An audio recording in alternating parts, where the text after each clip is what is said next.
Back on his shield. He's right by the fence. Oh, left, far left. I knocked the guy far left. He was a full team. He's down. There's one team left, bro. It's just these guys. There's only 2 of them. Yep, one dude's I knocked one. The last one's far left. He's cracked. Got him. Got him. GG. 2 in a row. GG. Woo! Alright guys, what is going on? George or Regen here. Hope you guys are having a fantastic day. In this video, I'm going to be giving my personal tips and tricks on how to get either your first, third, fifth, whatever win it is on the new WarZone Call of Duty mode. I have been absolutely loving it, and I hope you guys are loving it. I'm assuming you're enjoying it if you're watching this video. But anyways, we're going to jump right into this. These are some very simple but handy tips and tricks on how to get your first WarZone victory. Make sure if this video does help you in any way, shape, or form, you hit that like button and share it with your friends on social media to give them those tips and tricks as well. And if you enjoy the content, only if you enjoy the content, feel free to subscribe to the channel. It would mean the absolute world. We're trying to grow this community sub by sub. Anyways guys, let's jump right into this video. Peace. So there are simply 7 tips and tricks in this video for you. I'm going to try to make these as short as possible. I do not want to use up too much of your time, and I want to make this as simple as possible. The first tip being, use a custom loadout. It is so important to use a custom loadout because you will be gaining perks that other enemies will not have, and that gives you a competitive advantage on the field. Now the weapons are also just as important because now you can get an exact weapon of what you want. Now my personal loadout, and you guys can change it accordingly, but this is all worked for me so well. I would strongly recommend using the car, and here are the attachments on the screen here. I have a laser, the sniper scope, a stock, the fully loaded perk so you get your full ammo instantly, and a rear grip. Now the secondary, you guys are gonna think it's kind of weird, but I promise you this is a dope setup. Now you're going to want the suppressor, you're going to want this barrel, you're going to want the thermal hybrid scope. If you do not have that, I promise you that is so nice. You can literally look across the map and you can see enemies with thermal. And then if you want to challenge close quarters, you can either keep using the thermal, which I do, or you can switch to the red dot by simply clicking your analog stick in. And then the grip and the underbarrel. So that's my little setup there for you guys. The perks, cold-blooded, so enemies can't see you. Overkill, so you can have the 2 weapons, and amped, so you can switch weapons faster. If you guys don't want to run, now this is a tip too. If you do not want to run overkill, high alert is the best second perk because you can literally see when enemies are looking at you. Literally any single enemy can be looking at you, and you will get alerted of that, which is absolutely amazing. So if you're not running overkill, run high alert. The lethal doesn't really matter. I have Claymore, and Stims is what I prefer, but it's totally up to you. That is my custom class that will strongly benefit you in the playing field. Now the second tip guys is when you're purchasing stuff with your money in game, you want to make sure you always have a self revive kit. Self revive kits are absolutely necessary. If they don't thirst you and they start challenging your teammates, what you can do is self revive, get up, start shooting at them while they're challenging your teammates, and win some nasty gunfights. It is absolutely beautiful. I have no more armor plates. Yeah, I'm weak now too. Yeah, they're pushing up close.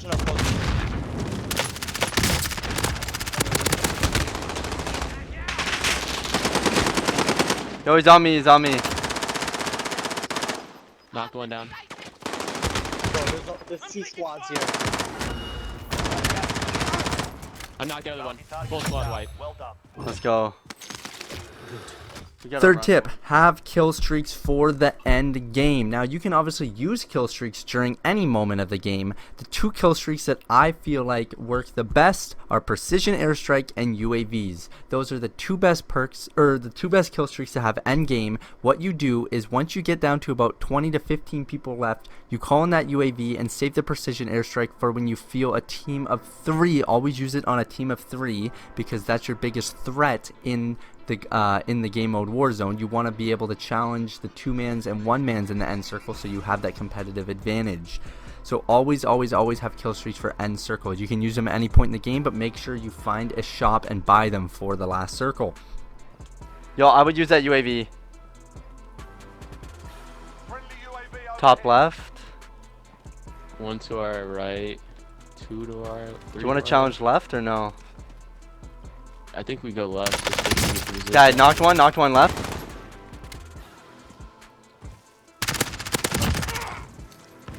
Tip 4. Play with a full team. Do not have randoms on your team ever. And if you're playing with a full team, make sure all 3 of you have comms and all 3 of you are on roughly the same skill level, because you can't have one guy dragging you down. Although he may be a friend in real life, if you're really trying to go for a dub, do not play with someone that is worse than you. You want to all be on the same skill level, all have comms, and not risk anyone backing out. So that is my tip for tip number 4. You always need to have people with comms and always need to have a full team of 3. Now, tip number 5, guys, is use the right settings. This is going to be a very important part of the video here, so I'm going to go step by step on what you need. Now, when you're going through your settings, guys, you want to press start, and obviously you don't need to change this, but this is what I run. I run tactical button layout so I can drop shot. I strongly recommend tactical instead of default. And if you're really wanting to get into it, you can go all the way down to bumper jumper tactical. That is some next level shit, and I would strongly recommend you guys playing on it if you can. Now, I'm a high sense player. I run 16-15. You guys don't need to run that high, but also don't run in the 4s or 5s. You don't want to be that low. I would recommend anywhere from 10 to 15 cents, and having your ADS zoom and your sniper zoom slightly below 1. That basically means whatever your sensitivity is, your ADS and your high zoom sense are going to slow down than what the normal is at 16 and 15.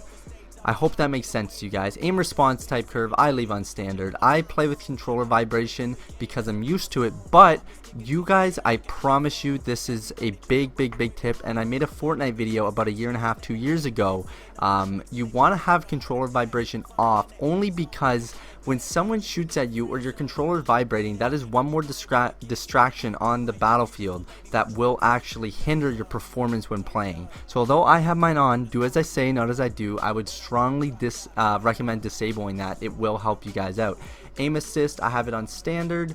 Now this is the biggest tip, guys, right here. Use /reload behavior. You want to have it, it's automatically on tap to reload. You want to have it on contextual tap. This basically means when you are looting, all you have to do is tap the button and not hold the button. That will speed up your looting process, speed up your gameplay. That I strongly recommend that beyond belief. Now, these other settings don't really matter too much, brightness and all that, but one thing that I have told other people about, and other people really enjoyed it, is turn your colorblind on to that one. I'm not even going to try to pronounce that. And make sure your colorblind target is on world, okay? And turn off world motion blur and turn off world weapon motion blur. Those just make things a lot harder to see, okay? So make sure those are all disabled. Now, moving on to tip 6, do not hot drop if you're going for a dub. If I'm going for a high kill gameplay, I will hot drop, and it is fun to hot drop because you have a lot of enemies around you and it's just a different experience. But if you are only going for a win, make sure you guys land in a discreet area off where any enemies would be, and preferably around where there isn't a title on the map. So for example, if it says prison or if it says quarry, you guys don't want to land on any named places. Land on some little buildings that are not named. Tip number 7, do not get kill hungry. If you hear shots near you, if you can avoid the shots, wait till you're third partying to kill. Don't get kill hungry. Don't go after every team around you. If you call on a UAV, try to stay under the radar. Play like a ninja or like a ghost. Like, I'm not even kidding, guys, as corny as it sounds. You want to play like a ninja or a ghost. You want to stay low key until you absolutely need the challenge. Now, some of you may agree, some of you may disagree, but those are my top 7 tips for getting you guys wins on Warzone. This game mode is fresh and brand new. Obviously, there will be more tips and tricks down the road, but those are my top 7. I could bring the list on and on and on, but I don't want to make this video too long for you guys, and I want to make it key points, not every single thing that you can possibly do. Now, Obviously, like I said, not all these tips will be handy for everyone, and this is a very generalized and basic video. If you guys want to see a more in-depth video, feel free to comment. I can definitely do that for you. I'm not a pro like Shroud, but I'm definitely up there, and I consider myself a pro player. And I hope you guys enjoyed this video. Make sure you hit that like and subscribe button if you did. It would mean the world. Welcome to Regen Nation, and this is Regen or George signing out. Peace. Now though